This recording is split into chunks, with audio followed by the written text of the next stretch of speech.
Alright, hello again. In front of me, I have what I believe is one of the most influential gas masks ever developed. The SR6, or more colloquially known as the S6. That's a British gas mask from the 1960s. But it is a very revolutionary mask, a very innovative one. So, we'll just go over its features, because this will become important in a second. Right here, we have the diaphragm, which is a membrane for speaking through, obviously. The exhale valve is actually under here, and it goes through these cracks in the rubber, and exhales through there. This is the intake. It has a little, flume, a little thing to hold it in place. You cannot thread most gas masks into this due to this ring, so that's an interesting little thing. It is a size normal. It's got the incorrect harness, but don't worry about that. You may have seen this mask elsewhere on YouTube before, but let's not get into that. Now, we're going to get into the interesting parts. Why this is the most influential mask ever developed. So, on the inside, we have... You can see we have the oral nasal cup. We have a inflatable seal, which is nice, but not what we're focusing on. The oral nasal cup has an integrated deflector system into it, as you can see here. And here. So, there's the thing for glasses, not important. Anyway, as far as I can tell, this was the first gas mask to implement what is more colloquially known now as the Avon system, but it's not correct because it's derived from the SR6, which is from LBR Leyland and Co. Anyway, the design originates with the British SR6 and not the S10. But this hole up here, it's pretty much the equivalent of the nose cup valves, but it's just a hole, so it's simplified. It doesn't use as many parts, it's cheaper to produce, and all that.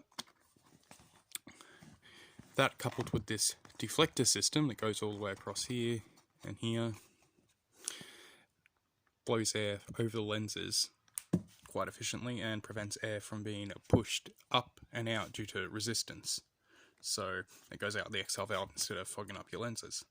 It's a cheap and effective way to do a defogging system. Anyway, as far as I can tell, this was the first mask that had all these features. And this has become the dominant style of gas mask system in Europe at the moment. Since the 90s, really. I'll go over to a few examples that use this system, that copied it. So, some of the more commonly known systems, and obviously earlier copies, is the S10. It uses a variant of that system. Just going to grab it out now. So here's a S10 I've got. Similar system, it's got a cutout here, it's got deflectors, but this one has little holes that push the air through the gaps here. This is the midlife update version, not the original one where it would have been a series of cuts, or a series of holes up here and here were just open and were just circles that were connected and not complete slants. So there we go. There's the S10, it's probably the most well-known copy of it. However, plenty of other masks have copied that since. For example, the PMK3 uses the exact same system. It's a very soft mask, so give me a second. Just gotta put the harness. Man, this thing looks horrific. Alright, here we go. So on the inside, we have a big nose cup. But it's essentially the same system. You can see there's the hole up top. It's got integrated deflectors in there. It's hard to see because this fat ass peripheral seal. So there's that. Now we'll go to some less commonly known examples, such as the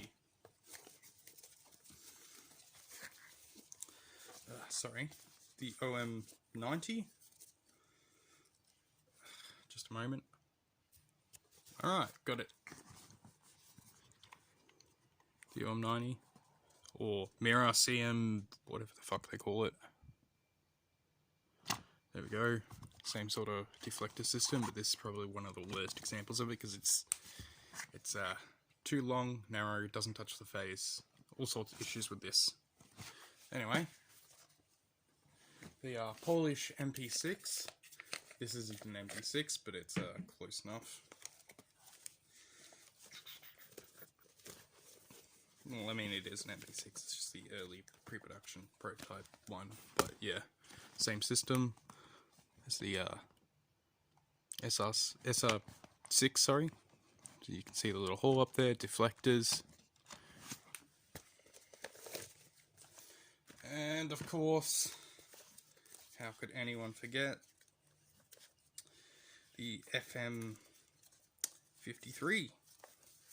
If I can just get the harness over and out.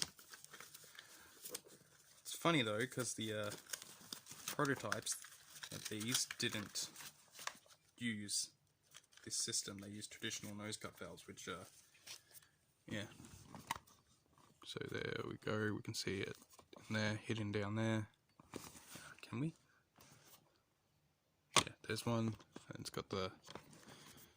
This one doesn't really have deflectors. It's more of just the nose cup. But yeah, you can see the system is reliable and still in use. Now, let's get on to these two. Now, if someone slapped these two masks in front of you and asked you which one is based on the SR6, most of you are probably going to say the Italian one, whose designation actually escapes me at the moment. These are made by Pirelli, I think. Yeah, M90, sorry. The Italian M90. As opposed to the Serbian M2 here. However, that would be wrong. This has more in common with the Israeli M15 in function and build than it does with the SR6 or the, obviously, Serbian M2 as a result. So I'm just going to show you the inside first. Alright, so I'm now going to show you the insides of the M2 and M90. So we'll go with the M90 first. You'll see it does not use the hole. It uses nose cup valves. There's the diaphragm, exhale valve, drinking tube, fish lenses. That's the only thing it really has in common with the SR6. And now the M2. Oh, what's that? There's the hole. There's the deflectors. This is by far the closest mask to the SR6. It uses almost the exact same system. In fact, yeah, it does use the exact same system.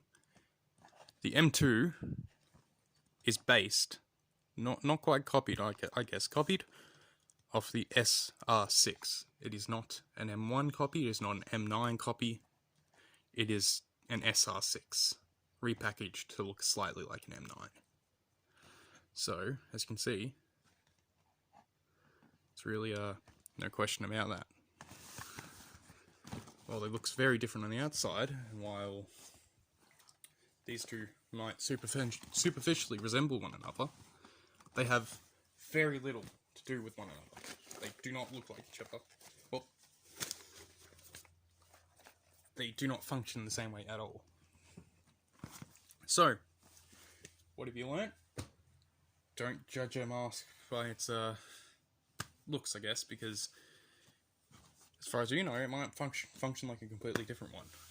Honestly, I have no idea where I'm going with this video. I just wanted to go on and on about this influential system. Really should have a name, the SR6 system. Leyland rubber, I don't know. We even make this. yeah, LBR.